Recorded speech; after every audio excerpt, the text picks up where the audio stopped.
Plastic వాడకం వల్ల అనేక మంది క్యాన్సర్ వ్యాధి బారిన పడుతున్నారన్నారు మంత్రి పొన్నం ప్రభాకర్. హనుమకొండ జిల్లా భీమదేవరపల్లి మండలంలో ములకనూరులో నూతన రేషన్ కార్డులు, కళ్యాణలక్ష్మి చెక్కులు, సీఎంఆర్ఎఫ్ ఇందిరమ్మ ఇళ్ల ప్రొసీడింగ్స్ పత్రాలు పంపిణీ చేశారు. హుస్నాబాద్ నియోజకవర్గంలో నిన్న కోహెడ మండలంలో గవర్నర్ గారి ద్వారా స్టీల్ బ్యాంక్ ప్రారంభం చేసుకున్నామన్నారు.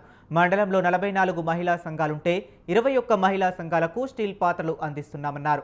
గ్రామాలను ప్లాస్టిక్ రహితంగా మార్చడమే తమ లక్ష్యమని చెప్పుకొచ్చారు. రేషన్ కార్డు తీసుకోవడమే కాదు, సన్న బియ్యం ఇస్తా ఉన్నాం. కళలా కూడా ఊహించలే, పెద్ద దారులకు మాత్రమే పరిమితమైనటువంటి సన్న బియ్యం ఇలా పేదవాళ్ళకి వస్తూ ఉన్నాయి. వాళ్ళందరూ కూడా సంతోషంగా ఉన్నారు. మొన్నటికి మొన్న 9 రోజుల్లో 9,000 కోట్ల రూపాయలే రైతు బంధు సహకారం ఇచ్చాం.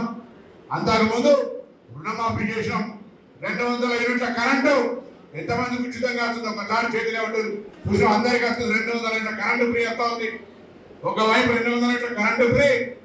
ఆడలు బస్సులో మహిళలు ఎంతమంది ఫ్రీ ఎక్కిరు? అందరు బస్సు ఎక్కిరు. 200 కోట్ల ట్రిప్పులు అయినాయి. దాదాపు 7,000 కోట్ల రూపాయలు గవర్నమెంట్ మీ ఛార్జీలు ఆర్టీసీకి చెల్లించింది.